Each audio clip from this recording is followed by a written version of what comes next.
I sought the Lord, and He answered me, and delivered me from every fear. Those who look on Him are radiant. They'll never be ashamed. They'll never be ashamed.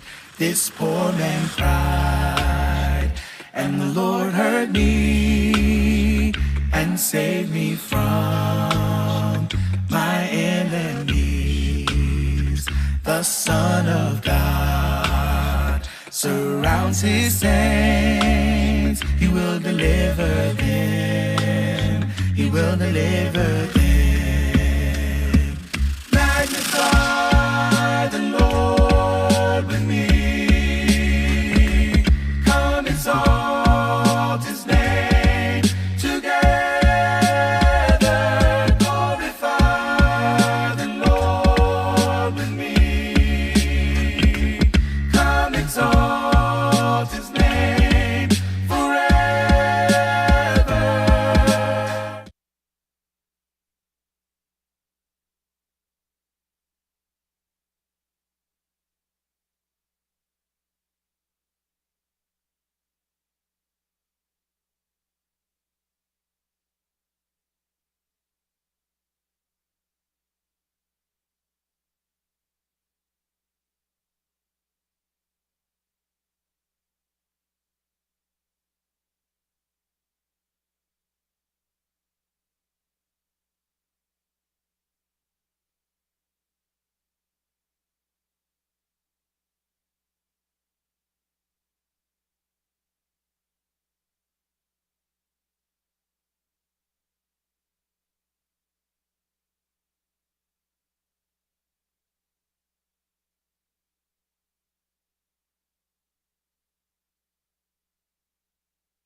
Hail Jesus, you're my King. Hail Jesus, you're my King. Your life frees me to see. Your life frees me to see. I will praise you all my days. I will praise you all my days. You're perfect in all your ways. You're perfect in all your ways. Hail Jesus, you're my Lord. Hail Jesus, you're my Lord. I will obey your word. I will obey your word. I want to see your kingdom come. I want to see your kingdom come. Not my will, but yours be done. Not my will, but yours be done. Glory, glory to the Lamb. Glory, glory to the Lamb. You take me by the hand. You take me by the hand. Lead us to the promised land. Lead us to the promised land. Glory, glory to the Lamb. Glory, glory to the Lamb. Hail, hail, Lion of Judah. Hail, hail, Lion of Judah. How powerful you are. How powerful you are. Hail, hail, Lion of Judah. Hail, hail, Lion of Judah. How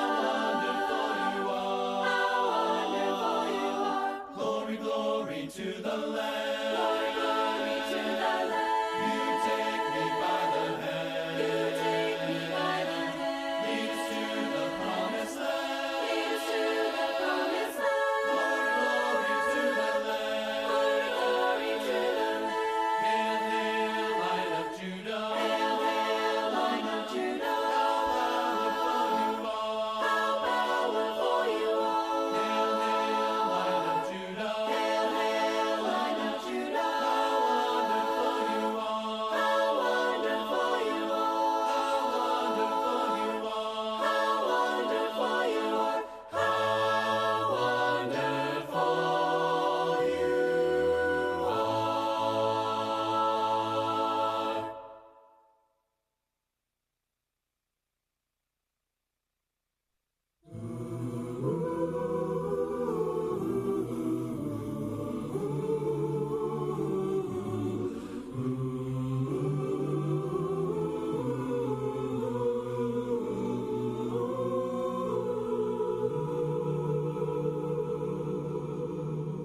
Here I am.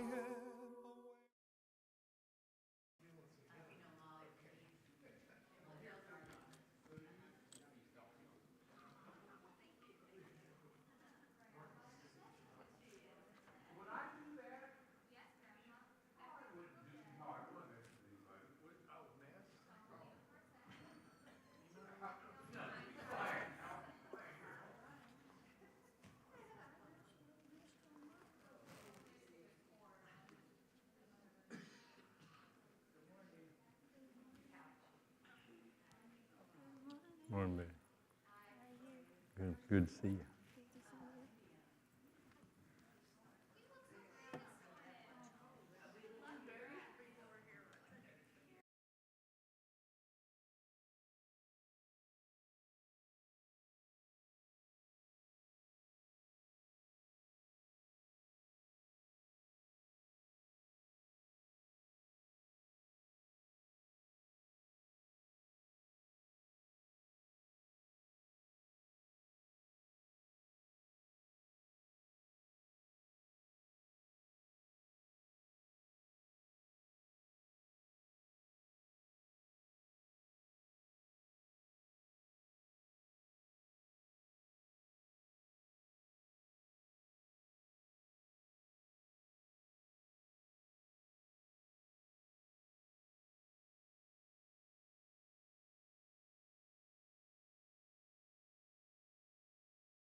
Really?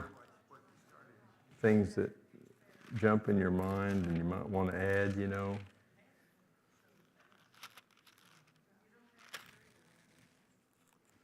Well, good morning, everyone. We get started before we start into class. We'll have a time for you to offer for the group a name or a situation that you'd like praise or prayer for. Anybody? Pray for our nation and our leaders. You bet.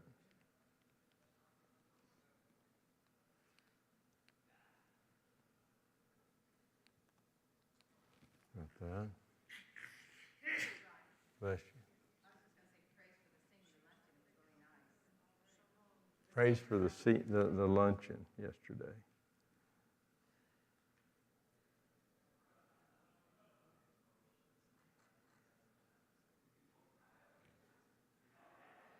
Yeah, it's a come to Jesus moment for me and Joni. We both had it on our phones with multiple reminders, and then about a half hour after it started, she said, "Oh no, we're supposed to be." What's that? You ate for me.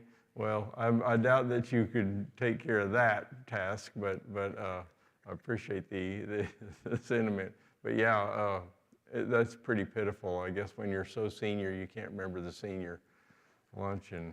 I don't know what we got to do. Put a sticky on my forehead or something. Then I'd just see past it, I guess. Jesse? My girlfriend from Arkansas is here with me today. Loda, L-O-T-A. Loda Taylor. Welcome, Loda. We'll put that down as a praise, a visitor. Thanks for visiting with us this morning.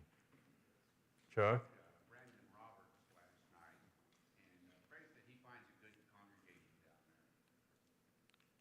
He was in good spirits and seemed to be doing good. Is he visiting around a little bit? Okay. Tyler? My friend was just deployed 6 months overseas, so just prayers for his safety. And what's the name? Mia. Mia. A friend of yours deployed overseas.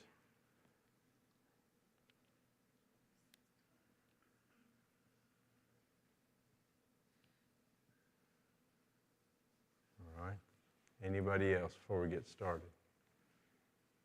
Well, we got a few in congregations that are fighting COVID. Hopefully a less virulent COVID than to begin with, right? A lot of folks are being afflicted with it, but it attenuates, it weakens as it cycles through us, becomes part of us.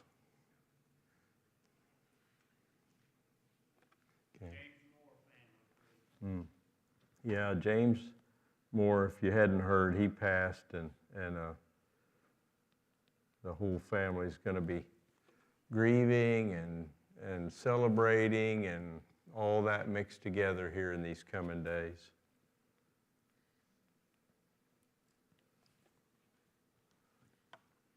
Anybody else before we get started? All right. Well, let's offer a prayer to our God. God our Father, we bow our heads and we sort of stop what we're doing and we feel ourselves before you and you in us and you among us. And we know that somehow you've told us that when we're gathered together, you have a special presence. We don't understand that really, but a special presence and power. And we offer this prayer trying to tap into that right now. We offer a prayer of praise for the love and sharing that went on yesterday at the senior luncheon and the way the youth serve and the elderly members just get together and laugh a little and tell stories and live and love in your kingdom that way. And we say a prayer of praise and thankfulness for Loda Taylor visiting with us today and the other visitors that come. And We offer prayers, God, for those struggling with health, the ones in our congregation that are trying to heal and feeling some pain. Also for the James Moore family, and they're grieving and celebrating in his passing. Certainly a man and a soul that touched many of us in so wonderful ways. And God, we know that he's with you and Jesus and all the ones that have gone before us somehow in paradise today. And be with Tabitha's friend Mia in deployment overseas in this uncertain time, and be with all those in Israel and those in hurting and displaced. And please, God, find a way for lasting peace there one way or another, and be with our nation and the leaders as they try and figure out how to run our country and also interact with the world, and that we'd do things in a just way, that according to your will. Be with Brandon Roberts, our dear Christian brother in Florida, as he looks for a new congregation to worship with, and we all remember his easy and bright smile. Also be with all the members we have that are afflicted with COVID as it makes another round, and thank you for that, the way you've made us wonderfully, that we have the ability to fight that virus off, and please help those afflicted to do that. God, as we look in your word today, help us to see something from Job that means something for each one of us, and we know that's always true. And thank you for your word, and thank you for your will, and we praise things in Jesus' name. Amen. Well, again, I mentioned last week, we're about halfway through our classes times here this quarter, and we're getting close to about halfway through the book. So the way we're doing this leapfrog thing, this last class, and then this one, we're covering a chunk of these middle books of Job at a time. But it kind of caused me to stop a little bit and have a, kind of a mountaintop view and ask some questions here. Why does God give us the Bible? It's kind of a pretty easy, that's a softball. I can throw it up and you can hit that. Why does God give us the Bible? To let us know about Him and His attributes. How much He loves us. How about the men in the crowd who open a box and it's a ceiling fan to put together, and there's what's usually on top of paper that's called instructions. And what do men usually do with that? Crumple it up, throw it to the side. Yeah, after you get in trouble, what do? Where's that page of instructions? Are some of us that way about the Bible? Is it really our instructional manual? It's a little bit of a, I had this vision of what would a child think, and what do kids love when they're trying to hide something and find it later, like a little kid with maybe a swashbuckler sword and a patch over his eye. What do they love to have? A treasure map. I see this as a treasure map, and then Revelations is kind of X marks the spot. I don't know. It's a beautiful treasure map, and so and then why does He give us? It started with, why in the world did He write this book of Job? Why did He tell this story? Why did He make this happen? We've talked a little bit about that this quarter. What are some things that pop in your mind? Why did God give us the book of Job? This is right in the book of Job that he wished that it was written. Joseph mentions that as one of the things Joseph speaks, one of the things Job speaks in his lament and in his frustration is, I wish this was written down. Well, did he get his wish? Sure enough. Also tells us that God's totally in charge, because we see that Satan had to ask permission to do anything. Satan has to ask permission to do anything. Yep. Wade?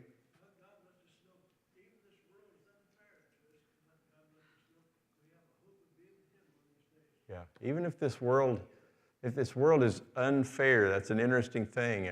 Can the world really be unfair? It kind of just is what it is, isn't it? I mean, it just is. God created it this way, and we tend to want to think that it's unfair, but I'm not even sure. It just is what it is, and we get what we get, and we don't throw a fit. Anybody heard say that to a little kid before? God created it great. Yeah, God, it was perfect. It was very, very good, and it was perfect. Yep. So really, you know, there is a truth that sin created trouble in this world. But does that mean that all your troubles are because of your sin? Not necessarily. And that's sort of what this big struggle is. As we read these books, last week you covered 3 through 10. This week we cover, 11 through 19. And it's a whole lot of trying to figure out. And I think God wants us to have the book of Job so that when we face struggles, when we face troubles, the first thing we do is we want to figure it out, right? We want to solve it. We want to have an answer. And that back and forth and that discussion all through the middle of Job between 3 and 27, it's a picture of how man tries to understand his circumstances. And I think there's a lot of power in this book, and maybe part of the reason that we think that it was actually written down first, even before Genesis. I think to understand the spirit world, we see a side of the spirit world that we can't with our eyes. God shows us. He tears open heaven and shows us his throne room and how Satan walks before him. And as Chuck said, how everybody has to have permission before our God. It helps prepare us for this wild world we live in that's unpredictable, how to deal with others, how to find focus and perspective on our humanity and our vulnerability and who we can lean on. So, I think God gives us the Bible so we can see him, know him, obey him, exist in him, love him. But this book of Job, again, gives us understanding and preparedness and focus and perspective and who we can lean on. Those are powerful things to help us deal with this world and their circumstances. So, I wrote this down. I kind of was thinking about this book of Job really stirs deep feelings in me. I think it does in us. It shows us ancient things, heavenly things. It speaks of friendship, of family, of hurt, of guilt, of being one or whole before God, which is what blameless means. It speaks of acting fairly and justly according to God's rules with others, upright. This book brings us to our knees. This book humbles us in our concepts of fairness and wisdom before God's truth, before God's plan for us. This book teaches us and prepares us for life. This book shows us the depth of trust God can have in a man. Isn't that what happened? Isn't that how it all starts? Satan, he says, "Where you been, Satan?" "I've been wandering the world back and forth." And he says, "Have you considered my servant Job?" And so that shows a depth of trust in a man to be held up before Satan, a powerful angel.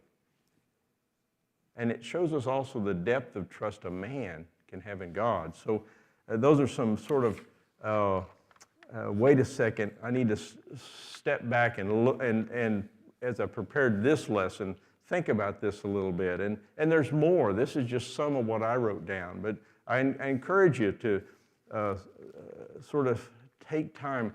I'm guilty above all others of not taking time to meditate, to get perspective.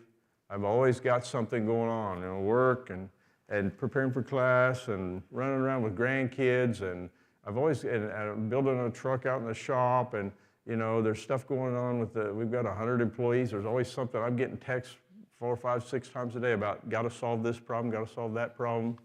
I am guilty as charged of not taking time to stop and listen to what God has to say to me.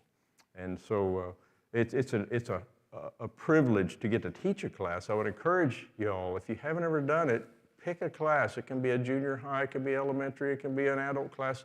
Pick a class and teach it. It helps, it makes you take time to prepare when sometimes maybe you just aren't doing that. So, you know, these questions, why me? The friends are saying, why you, Job? What'd you do, Job? How do you fix this, Job? This is these chapters we're talking about that we're reading, and the poetry of the wording of it, how it's necessary to show the magnitude of his suffering. If he just said, ow, this sore on my deltoid is deeper than my cutaneous tissues, it's invading my subcutaneous tissues, it's activating nerve endings that are causing some stimulus to my brain and the sensation of pain. And by the way, I think a fly just laid an egg in there. I'm probably going to have some maggots. You know, would that be the same as the way Job says it? No. He speaks it with poetry because scientific language, everyday language, just doesn't get the job done. And so this beautiful poetry, I mean, do you ever feel humbled when you read the Psalms? The majesty of the language that's there and the thought that must go into. Does anybody talk like that? Does anybody talk like the Psalms? I don't. So I'm guessing it took some time and some meditation and some effort to write the Psalms, David and the others that participated. And I believe that in this book, God somehow uses the hand of a man to write down the words that were said in a poetic way to really carry so much more meaning than regular words can. We see a really intense, low place in life. But what about the highs? You know, I mentioned in Psalms, do I take the effort to pray and speak to God and about God like that? I don't know if I've got the skill. I don't know if I've got the words. That's why some people say, well, I'm just going to pray the Psalms. Isn't that a powerful thing? Just pray the Psalms and let those words be your words. So in these friend chapters, I kind of got some of this as I was reading through 11 through 19, I guess. I looked and I saw that really maybe one of the themes through here is that these friends are relying heavily on human wisdom in trying to reason out the cause and solutions for Job's suffering. Is this a problem we have today? Is this a problem we have today in our world, the Christian world even, but in all of our world, but in the Christian world, trying to reason out with man's wisdom why things are the way they are and what happens? Well, that's what the friends were doing. And my Life Application Bible has a chart on this that I kind of saw, and I tried to figure out a way to type it out, so I don't know if you'll be able to see it. Are those words too little? Can you see them? You know, and it's kind of a chart that breaks down who the person, the characters in this book, Eliphaz, Bildad, Zophar, and Job, the source of their wisdom and their attitude towards God. And I think it was pretty true. This is somebody else's words, but I kind of, Eliphaz, he learned by observing. If you look at his words and how he describes, he learned by observing. His wisdom came by looking at life. And his advice to Job was based on his confident firsthand knowledge. And you can read those scriptures. Bildad really talked a lot about how we get wisdom inherited from our past. Trust what you've learned secondhand from others, the Proverbs, and he quoted sayings from men. Zophar, he says, well, I just got it. It just, you either got it or you don't. Wisdom belongs to the wise, and naturally, that's me. And Job, we see from him that he turns again and again and says, God is the source of wisdom, and the first step to wisdom is to fear God. Eliphaz's attitude to God is, I have personally observed God, and I've figured him out. Bildad, those who've gone before us figured it out. Listen to them. Zophar, the wise know God, but there aren't very many of us around, so listen up. And then Job, God reveals his wisdom to those who humbly trust him. And I kind of like that chart. It's not 100%, but it does kind of fit the words they have to say as we go through these chapters. Can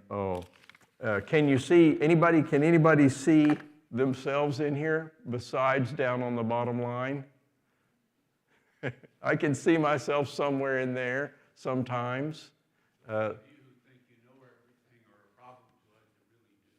What's that now? What's that? I said, those of you who think you know everything are really a problem to us. Yeah, those who think they know everything are a problem to those that really know, right? Ronnie? Well, and just quickly, way back in the beginning of the book, what does his wife tell him? Curse God. Why should you hold him in this position, in your mind and all that? And you hear that all Curse. day. Just like, why would you worship a God that allows this and allows that and has this to people? And so that could be, you can see bits of that in some of their conversations. Yeah, he says, Job's wife, from her lips come, just curse God and die. Yeah. She's tired of watching her husband suffer, but also it's mixed up in, she probably was, that was some of her wisdom was, yeah, we don't know, but yeah, my dad, one of his favorite sayings when our kids were complaining about something, he said, life's hard and then you die. That was his solution to the whole, he didn't want to have a talk about it. He says, life's hard and then you die. So when we were whining or complaining about not enough sugar on our butter and sugar sandwich, whatever. And so that was a lot of what his wife was saying in that moment. So I can see myself in Job's wife in saying, man, just curse God and die, get it over with, So, yeah, I've been all these people. I've been all these words. And not necessarily realizing it in the moment, but I'm guilty as charged. And so it's a little bit of a picture. I think is Job a little bit of a mirror? It is for me, yeah. I don't want to look in that, but if I glance, I might see myself.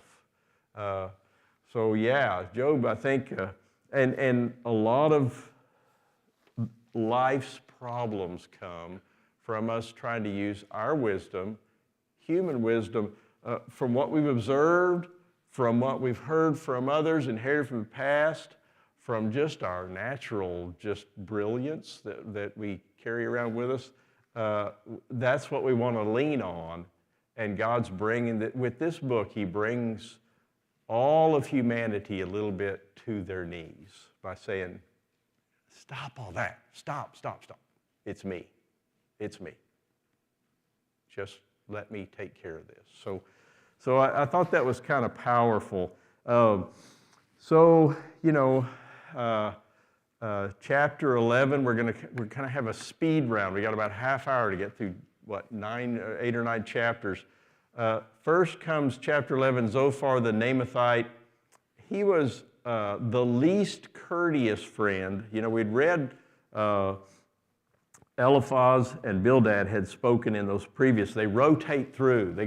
They come at him, 1, 2, 3, 1, 2, 3. It's like punching. It's like a boxer getting hit with a right and a left and a right.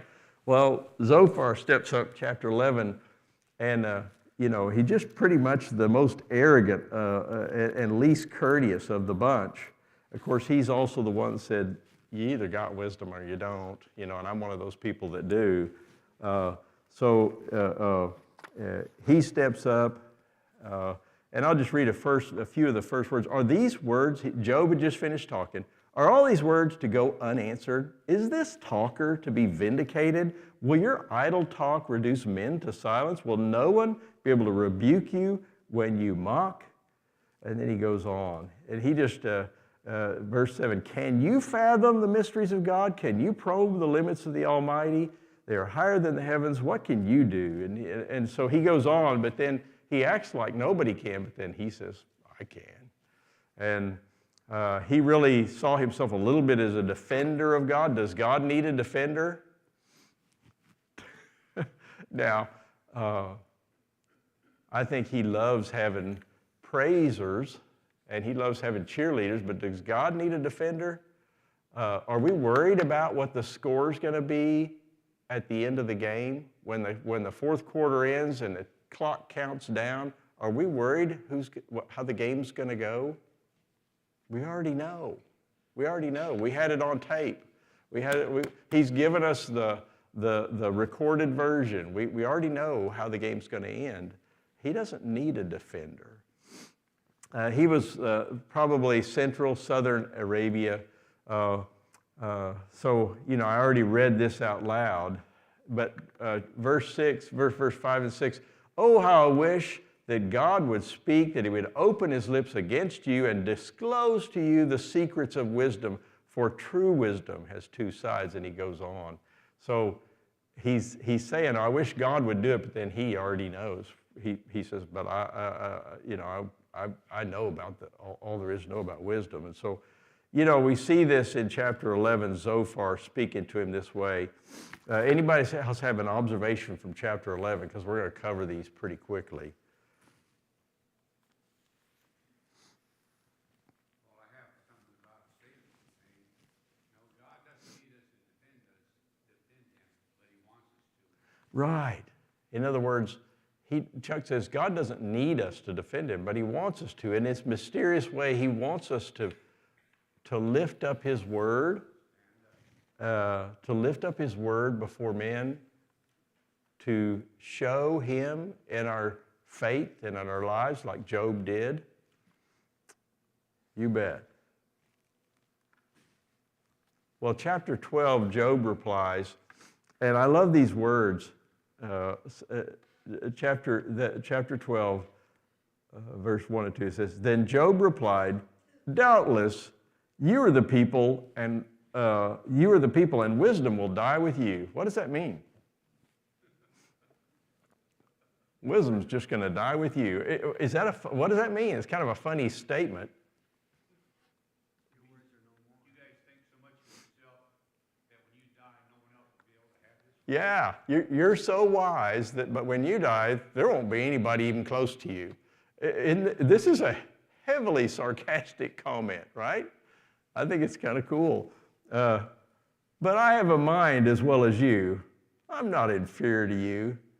Who does not know all these things? And so, and then down in, this is a beautiful passage. I like down in verse 7. But he said, ask the animals, they'll teach you, or the birds of the air, they'll tell you, or speak to the earth, it will teach you, or let the fish of the sea inform you. Which of all these does not know that the hand of the Lord has done this? In his hand is the breath of every creature and the breath of all mankind. So they're speaking all these endless words of wisdom, right? And he said, he was joking and saying, doubtless wisdom will die with you. But then he turns around and he says, even the animals and the birds and the fish. I mean, is a fish smart, guys? I have no evidence that fish are smart. They have some amazing self-protective mechanisms in place.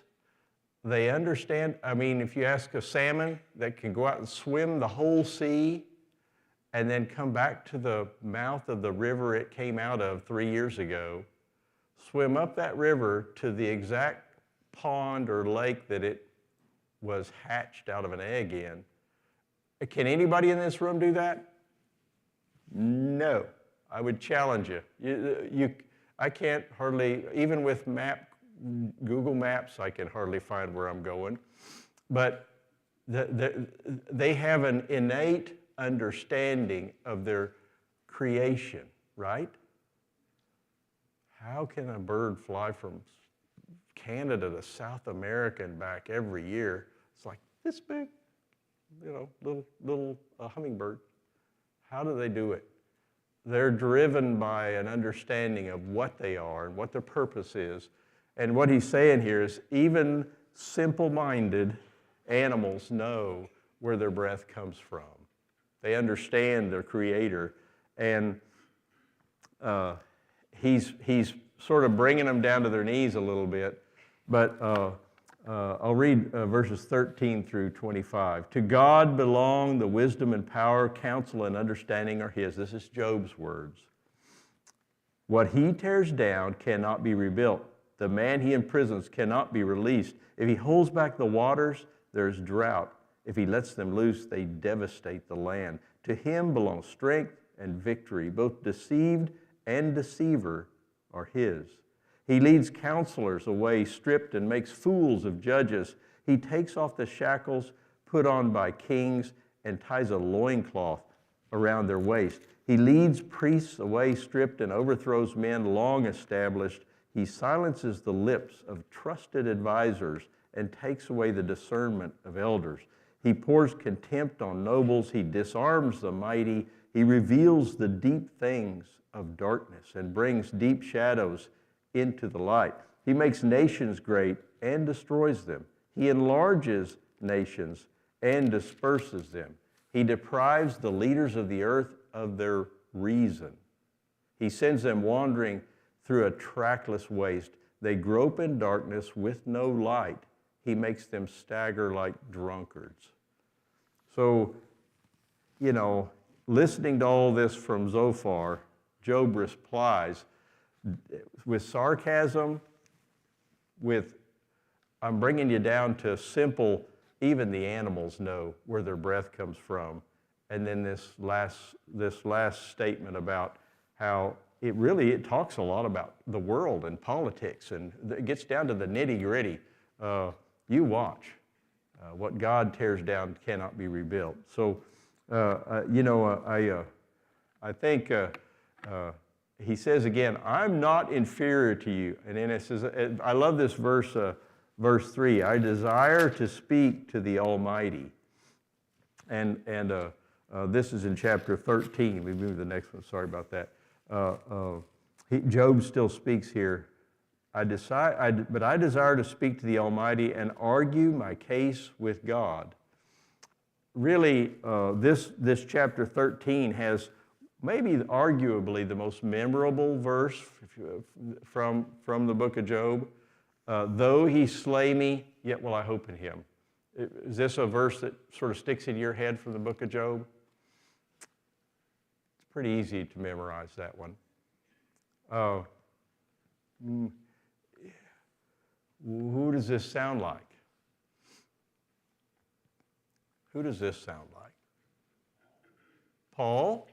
Yeah, maybe. Who else? Martyrs. Any martyr? Yeah. The last words on John's the Baptist's lips. Esther. Though he slay me, yet will I hope in him. Esther. Start seeing a pattern here, huh, Ron? I was going to say Shadrach, Meshach, and Abednego. Yeah. Though he slay me, yet will I hope in him. What about Jesus? I mean, really, as the man side of Jesus, he was sent for that. Though he slay me, yet will I hope in him. I don't understand the Father and the Son and the Spirit. I just can't. somehow for God to say, you got to go. And he is his son, but yet he is the Word, and he spoke creation into existence. So, wow, I'm starting, my little finite mind just can't handle that. I just can't handle that. But somehow, before the world was made, God said, you're going to have to go, and you're going to have to suffer. And the man part of Jesus would really say, though he slay me, yet will I hope in him. He didn't want it. Father, if it be your will, could let this cup pass from me. He didn't want this. So we see a pattern here. Morning, ladies. We see a pattern here that you start bringing up names. Really, is this the words that you should hear from every Christian's lips? It's almost something to aspire to, right? To be able to say it without being hollow, without just trying to lift yourself up and look like you're important or all in or part of the game, to really honestly, foundationally say, you know, no matter what comes, you can tear down my house, you can take my family, you can cover me in sores, you can slay me. I will still hope in you. It really is the story that each one of us wants to be able to tell, right? That's what's beautiful about the book of Job. Though you slay me, I will hope in you. Powerful words to me. And so chapter 13 really holds those words, but what about the words right after it? Are we guilty? Are there some passages in the Bible where we quote them all the time and we don't quote the stuff after that? What about John 3:16? For God so loved the world.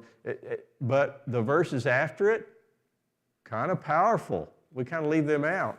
Here he says in Job 13:15, though he slay me, for some reason I've got this underlined in red. I don't know where I got that red pen. It was a long time ago. Though he slay me, yet I will hope in him. I will surely defend my ways to his face.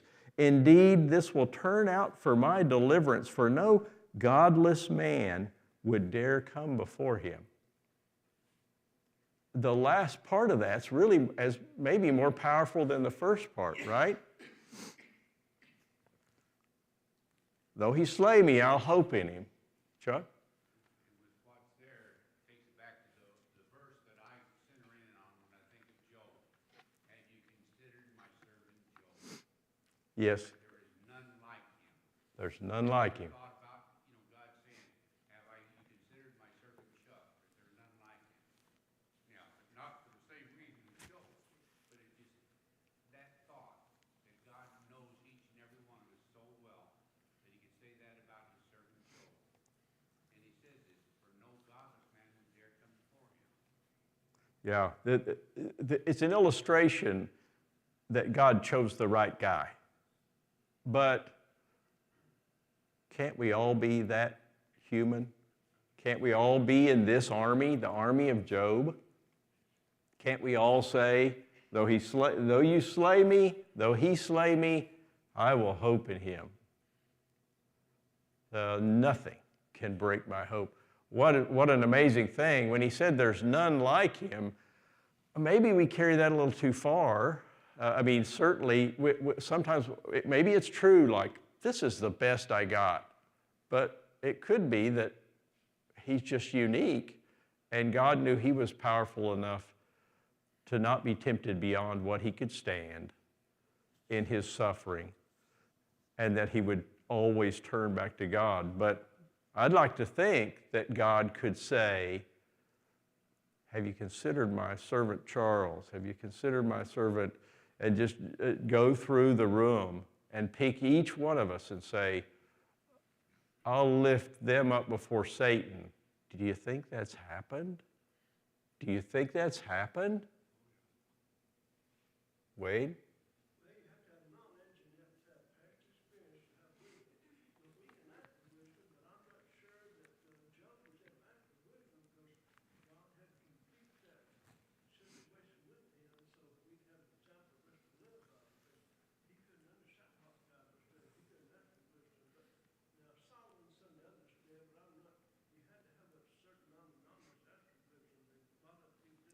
Yeah, Wade's talking about all the wisdom that Job had in these moments.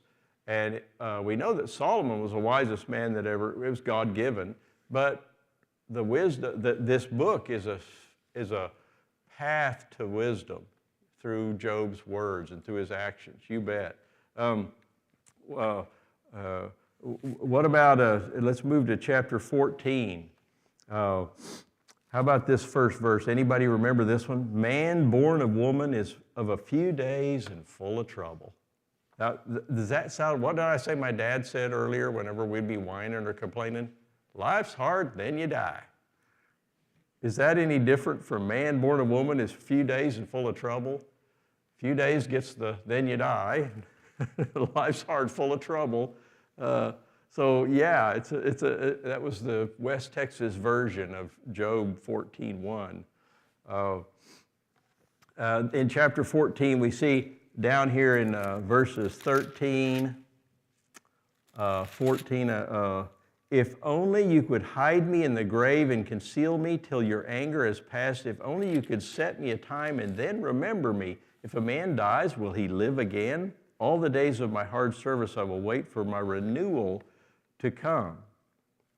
You will call and I will answer you. You will long for your creature and that your hands have made. So I don't know. I heard some resurrection type language in there, which really isn't spoken of much in the Old Testament. That's kind of an arguable point. I just thought that was interesting. And then we get down to chapter 15, and it's Eliphaz again. He started out the first round of friends trying to solve Job's problems back in chapter 3 or 4. It's the second, they go in order, like Eliphaz, Bildad, Zophar, Eliphaz, Bildad, Zophar. This is round 2, ding, ding. It sounds like a boxing ring, and I get the feeling they're almost punching him. And this round in chapter 15, Eliphaz is a lot more rude and a lot more offensive with his language. We see, he's intense, he's threatening, the same argument, leaning on worldly wisdom again. Anybody have any verses, if you had time to read this and study this in chapter 15 that you want to talk about?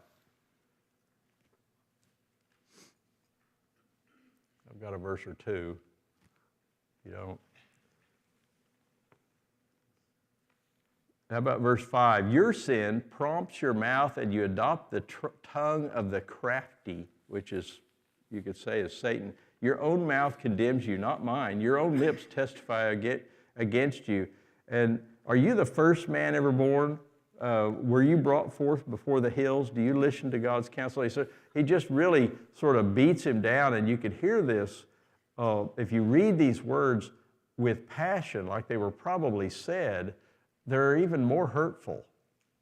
Do you sometimes have somebody say something to you and the tone of their voice just sets you off?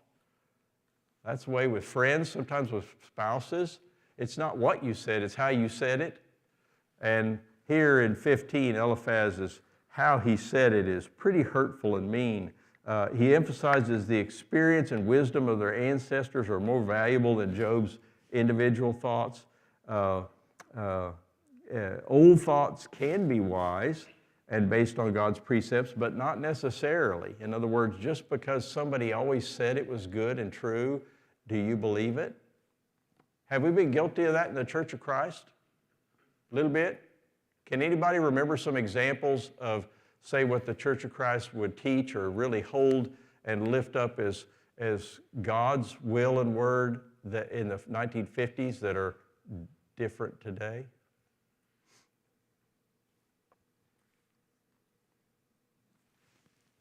Some things.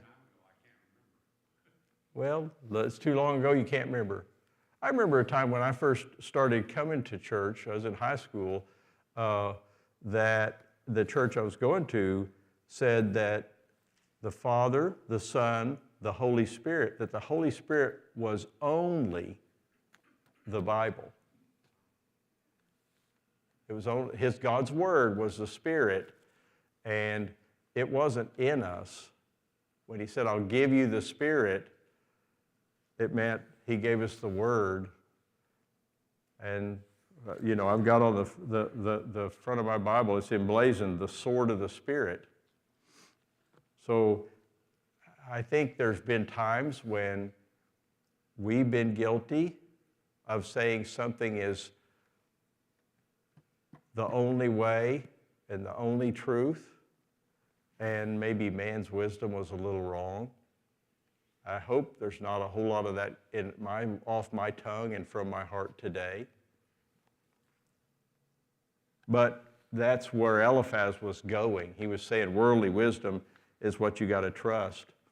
Job replies. This is chapter 16. He's back again. Every time they punch him, he punches back a little bit. Job replies in 16 and 17. What about verse 2?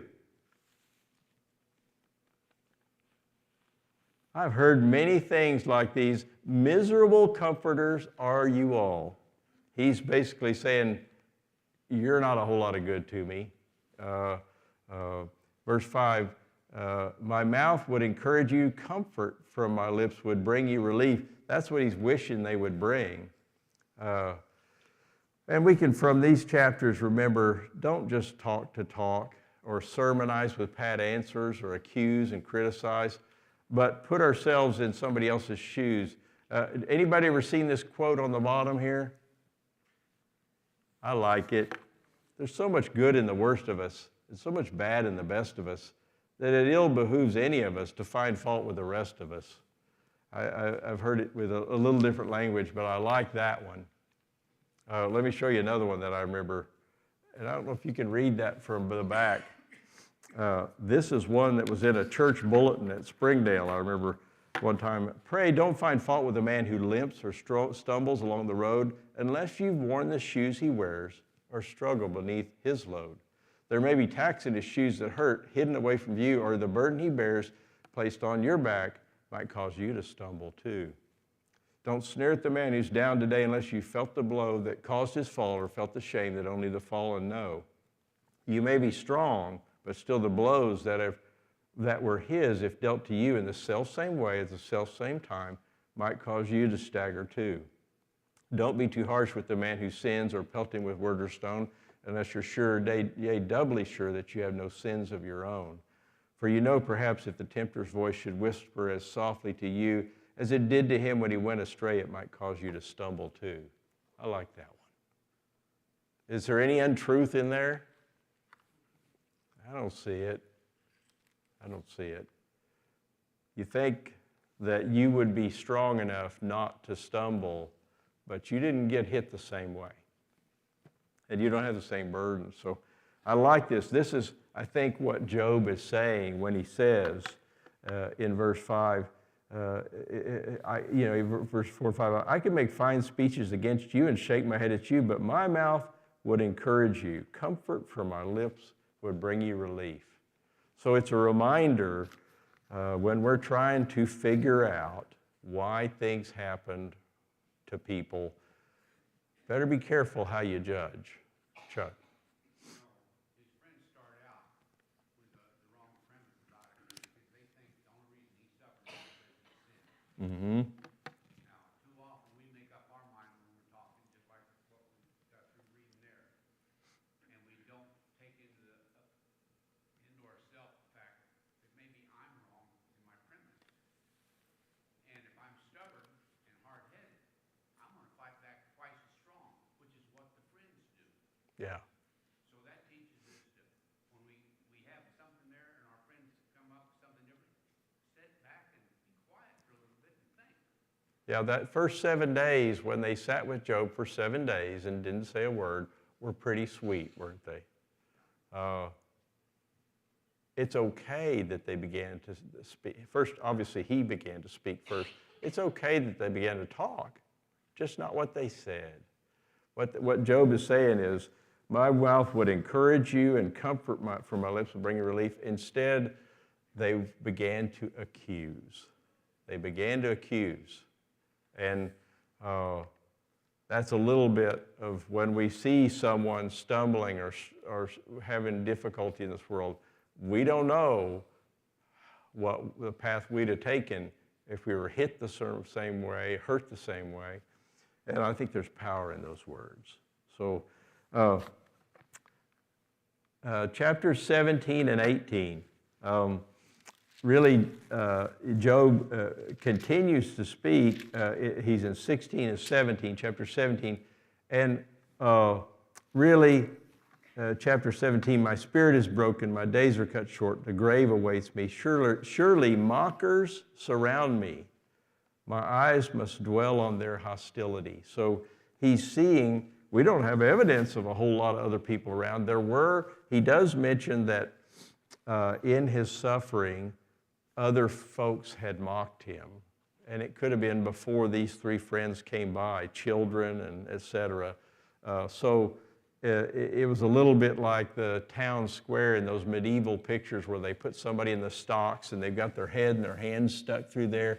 And they're there for public humiliation, and people throw stuff at them and curse at them. And so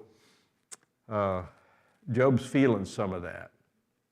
And then he laments through chapter 17. He laments some more about how it's okay. God shows us it's okay to feel terrible when you feel terrible. The smoke button has been pushed. He let Satan use his power to really waylay this guy. And it's God showing us, it says in multiple places that in all of Job's words, he did not sin. So God's trying to make a point here to say, it's okay to say how bad you hurt. And it's okay to let your emotions rage against your circumstances, but make sure you come to me and make sure you know that I can save you. So lots of lamenting down there. And then we get to chapter 18 and Bildad speaks. It's still round two, Eliphaz, Bildad, and then it'll be Zophar, but he condemns Job's thinking and since it doesn't agree with his. Verse 14, I think, is kind of interesting. He's talking about 12, I'll start there somewhere. Calamity is hungry for him. Disaster is ready for him when he falls. It eats away parts of his skin. Death's firstborn devour his limbs. And then chapter 14, he is torn from the security of his tent and marched off to the king of terrors. That is the fear of death. And this is a universal fear that mankind has had from the time that were Adam and Eve going to die as they were created? Nope. What'd they eat from? What was the tree called? Tree of knowledge. And with that knowledge came, by disobeying that command, they introduced what? Sin and death. Yeah. And so since that first moment in the garden, man has feared death. Anybody held somebody when they died that wasn't a Christian? It's kind of getting a little raw here, but anybody done that? I have. On the side of the highway a couple times, 3 times. Held somebody when they died and they were not reaching out to God and they were afraid. Fear, pain was not as much a part of the situation as fear. They were petrified of death. Hard to comfort somebody who doesn't have God on their lips with their last breaths. Wade? Hardly anyone in the Old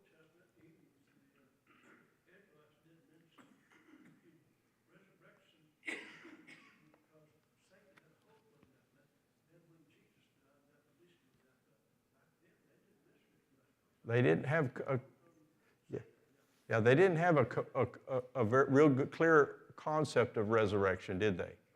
No. And so what a gift we've been given. We get to see the whole game. They saw the first half, 3 quarters. We get to see what happens in the last quarter of the game. And so, you know, this fear of death, when Jesus says at his leaving, over and over again, Jesus says, when he's reappearing to the apostles, and he's saying, peace be with you. What he's saying is, you don't have to worry. You don't have to worry about death. You're resurrected from that water, a new creature wrapped in me, and you don't ever have to be afraid again. I can tell you, I've held people who didn't have God on their tongue, and they were petrified at their death. I've held people who were full of God's Spirit, and peace came. And the death came without fear. And so Bildad brings up this king of terrors for a reason, because they don't know Job's not going to die. He's looking pretty sorry, isn't he? Let's keep going. I think we get to the last chapter or so. Chapter 19. This is the last chapter we're going to cover. And next week, by the way, you'll cover, if you would read chapters 20 through 29. We'll kind of cover them about the same speed. But verse 7 in chapter 19, I like this. Though I cry, I've been wronged, I get no response. Though I call for help, there is no justice. Is there ever justice this side of heaven? Really? Anybody ever been in a court case of some kind? I have. You've been in court cases? Did you find complete justice? It's rare. I'm just not sure. We do the best we can with God's pattern and his example there, but verse 21 and 22 of chapter 19, have pity on me, my friends, have pity, for the hand of God has struck me. Why do you pursue me as God does? Will you never get enough of my flesh? So he knows where the power comes from, or Satan gets his power from. And so we know that this conversation, I'll finish this up. I asked, do you think God holds you up like he holds up Job? I think he has. Somebody in this room probably has been held up before Satan saying, see my servant, blameless and upright, means whole with me and just with others. In Matthew chapter 6:13, let's see, I forget, I think it's Matthew 6, where he says, Simon, Simon, Satan has asked to sift you as wheat, but I have prayed for you, Simon, that your faith may not fail. This is Jesus talking. And when you have turned back, strengthen your brothers. So Jesus was aware that Satan was asking to take Peter out, Simon Peter out, right? Is that what this is saying? You see it? Have you remember these words? You remember this verse? This time when Satan was walking before God and saying, I'm roaming the earth, and talking about, hey, can I do something to this one? Can I do something to that one? The only reason that they're good is because you put a hedge around them like he did with Job. This isn't the only time Satan did this. Here we see it about Simon Peter. And Jesus, in his prayer, says, lead us not into temptation, but deliver us from evil. He knows that this is a constant battle, right? There's spiritual battles going on that we're not aware of. And God tells us about that all through, especially the New Testament and Revelation. There are spiritual battles going on, and aren't you glad that you've got our God to take away your fear in those situations? You don't have to worry about dying, and he's got your every breath in the palm of his hand. So I know we rushed through that a little bit, but I think this was good stuff. So next week, we'll cover 20 through 29, and the last 3 or 4, 4 classes, we're really, really going to spend a lot of time on those. We're not going to rush through them like we're kind of getting through these middle ones. But thank you for coming today. I've gone a minute over.